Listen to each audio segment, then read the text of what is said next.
मन की प्रसन्नता बहुत बड़ा तप है। हर समय मन को प्रसन्न रखना बहुत बड़ी साधना है, बहुत बड़ा लाभ है जिसका हर समय मन प्रसन्न रहता है। जानते हो किसका मन प्रसन्न रहता है? जिसका मन प्रभु से अपनापन कर लिया है। मन को सदैव प्रसन्न रखना है तो भगवत संबंध से ही मन प्रसन्न रह सकता है। ये मन चंचल क्यों रहता है, अशांत क्यों रहता है? ये जितना विषयों का चिंतन करेगा, जितना नाशवान परिवर्तनशील वस्तु व्यक्ति स्थान का संबंध स्वीकार करेगा, उतना ही जलेगा, उतना ही अशांत रहेगा, उतना ही चंचल रहेगा। त्यागात शांति अनंतरम, जितना ये सब वस्तु व्यक्ति स्थान का राग त्याग करेगा उतना ही शांत हो जाएगा, उतना ही आनंदित हो जाएगा, उतना ही प्रसन्न हो जाएगा। मना प्रसादः, यदि आप मन को प्रसन्न करना चाहते हैं तो किसी भी व्यक्ति वस्तु स्थान का इसे संबंध न रख ले पावे, ये सावधानी रखना। और होता क्या है, बोले चलो मनोरंजन करते हैं, कहां? किसी व्यक्ति में, किसी वस्तु में, किसी स्थान में, किसी द्रव्य में। होता क्या है, मनोरंजन होता नहीं, एक नई जलन, एक नई चिंता, एक नई कामना, एक नई वासना, एक नया फसाव। चले थे आनंद लेने और फंस गए। हमारा मन प्रसादः, मन प्रसन्न कब होगा? बहुत ध्यान की बात है। भगवान कह रहे त्यागात शांति अनंतरम, यदि आप शांति देना चाहते हो अपने मन को, आनंद देना चाहते हो, प्रसन्नता पाना चाहते हो, तो आप वस्तु व्यक्ति स्थान के संबंध से रहित कर दो अपने मन को। एकमात्र प्रभु के चरणारविंद में आप अपने मन को लगा दो, फिर आप देखें आपका मन सदैव प्रसन्न रहेगा। क्योंकि प्रभु अविनाशी है, वस्तु व्यक्ति स्थान परिवर्तनशील है। वो एक रस प्रसन्न रह ही नहीं सकता जिसका वस्तु व्यक्ति स्थान से संबंध है, नहीं रह सकता। क्योंकि वो एक रस नहीं है तो मन कैसे एक रस होगा? वो विनाशी है, परिवर्तनशील है, मूल में दुख है, केवल ऊपर से सुखद दिखाई दे रहा है। मन में अशांति, दुख, क्लेश, बंधन का कारण है किसी वस्तु व्यक्ति स्थान से अपनापन कर लेना। सूक्ष्मता से देख लीजिए, अभी हम यही फंसे हैं, चाहे हम ज्ञानी भगत हो चाहे प्रेमी भगत हो, अभी केवल मन के भगत हैं, मन को अभी भक्ति के मार्ग में नहीं खड़ा कर पाए। किसी भी वस्तु व्यक्ति स्थान से राग न रह जाना ये वैरागी का लक्षण है। समस्त वस्तु व्यक्ति स्थान में एकमात्र सच्चिदानंद आराध्य देव को देखना ये अनुरागी का लक्षण है। हम देखें कि हम ना तो वैरागी है ना अनुरागी है, हम तो रागी है। हर वस्तु व्यक्ति स्थान से हम सुख भोगना चाहते हैं। देख लो, अगर ऐसा नहीं तो फिर मन जाएगा ही नहीं। जब तक सुख की लालसा नहीं तब तक मन जाने वाला नहीं। इसको जहां जहां सुख का मिलने का भाव है वहीं वहीं ये जाता है।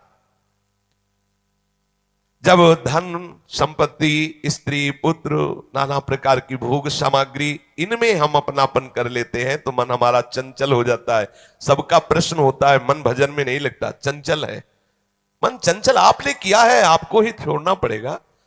आपने वस्तु व्यक्ति स्थान से संबंध कर लिया है, वो चंचल परिवर्तनशील नाशवान वही लक्षण मन को आ रहे। वो आप अविनाशी प्रीतम से अपना संबंध कर लो, देखो कितना आनंद मन में रहता है, कितनी प्रसन्नता रहती है मन में। भगवत चरणारविंद का आश्रय लेने वाला हर समय प्रसन्न रहता है, ये पहचान है।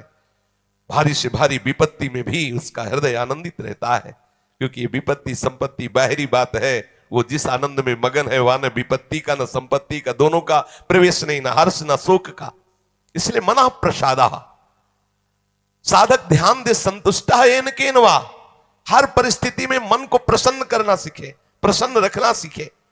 परिस्थिति में प्रसन्न तभी रह सकते हैं जब भगवत चरणारविंद का आश्रय नहीं। कभी परिस्थितियां किसी को चैन नहीं लेने देती, कभी संयोग, कभी वियोग, कभी हर्ष, कभी शोक, कभी अनुकूल, कभी प्रतिकूल, कभी मान, कभी अपमान, इसी द्वंद्व में हम पिसते रहते हैं। तो मन कहां प्रसन्नता का अनुभव कर पाता है? मन की प्रसन्नता के लिए सांसारिक वस्तु, व्यक्ति, परिस्थिति, देश काल, घटना आदि को लेकर के हम अपनापन, अहम करके उसे ना माने। जैसे ये व्यक्ति मेरा है, ये वस्तु मेरी है, ये स्थान मेरा है, ये अमुक अमुक मेरे। अब आपका मन प्रसन्न नहीं रहेगा, जलेगा, शांत रहेगा।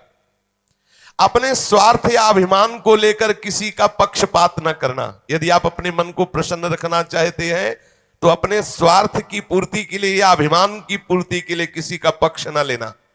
किसी का मंगल करने के लिए, किसी को आनंद प्रदान करने के लिए हम भले सलाह दे दें, लेकिन अपना अहंकार पोषण करने के लिए, अपने स्वार्थ की पूर्ति के लिए हम पक्षपात न लें, नहीं हमारा मन प्रसन्न नहीं रह पाएगा। मन को सदा दया भाव से युक्त रखें, क्षमा भाव से युक्त रखें। दूसरों को कैसे हम सुख पहुंचावें ऐसे मननशील बने। सदैव सुख देवे को चाव चित सब सोहित निष्काम। सबको सुख पहुंचाऊं लेकिन किसी से सुख पाने की लालसा ना हो, मन प्रसन्न रहने लगेगा।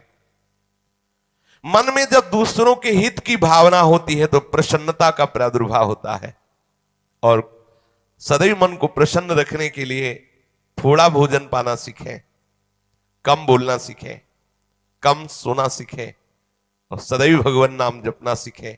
अखंड प्रसन्नता आ जाएगी। मानते हैं प्रारब्ध के अनुसार शरीर रोगी हो सकता है, परिस्थिति प्रतिकूल आ गई, संसार ने तुम्हारा त्याग कर दिया, लोग निंदा करते हैं, लेकिन आप प्रसन्न रहेंगे क्योंकि आपने बहुत बड़े करुणा निधान आनंद समुद्र प्रभु का आश्रय ले लिया है। उस आश्रय में जो बाधक भाव है उनका त्याग कर दीजिए। अधिक भोजन करने वाला कभी प्रसन्न नहीं रह सकता। और बड़ी विचित्र ये जिह्वा है, ऊब गए भगवान। रोज इसे पवाओ लेकिन रोज नए नए पदार्थ, पेट बढ़ता चला जा रहा है, मांस पेशियां बढ़ती चली जा रही, कब्ज बढ़ती चली जा रही है और जिह्वा खाते खाते बूढ़ी होने जा रही, फिर भी और खाओ और खाओ। पता नहीं कब तक खाओ खाओ खाओ। भोजन पर साधक ध्यान दे, नहीं तो आनंद का जो विषय मन की प्रसन्नता है वो आप नहीं धारण कर पाएंगे। बोले हित परमित भोजी, थोड़ा सरल, स्वाद रहित, स्वास्थ्य वर्धक सतोगुणी भोजन पाया जाए। स्वाद रहित भोजन बहुत आवश्यक है भजन मार्ग में, बहुत आवश्यक। ये अधिक मीठा, चटपटा, खट्टा, ये वो सब कामोत्तेजना पैदा करता है, कब्ज बनाता है, मन को चंचल करता है। कई तरह के भयानक ऐसे दोष जो हमारी साधना में हानिकारक है। पक्का समझ लीजिए, ये अनुभूत बात कहते हैं। भोजन जितना सरस होगा भजन उतने चौपट होगा, पक्का समझ लो।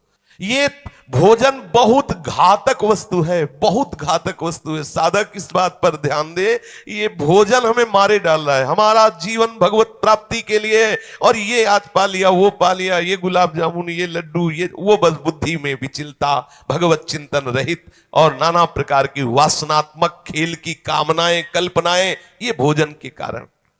बहुत आवश्यक है भोजन सुधारना। भोजन नींव है परमार्थ की। जैसा खाओ अन्न वैसा बने मन। तो मन प्रसाद कैसे प्राप्त होगे, क्योंकि आपका भोजन ठीक नहीं है। बहुत सावधान, बहुत सात्विक और नियमित परमित भोजन हमें मन प्रसादा स्थिति में निश्चित निश्चित प्रतिष्ठित कर देगा। दूसरा, नित्य में एकांत सेवी। उपासक को चाहिए कि कम लोगों से मिलने का स्वभाव बनाए। सत्संग सुना या गुरुजनों के पास बैठकर जो प्रश्न उत्तर हुए, बस चुपचाप एकांतवास करने का अभ्यास होना चाहिए।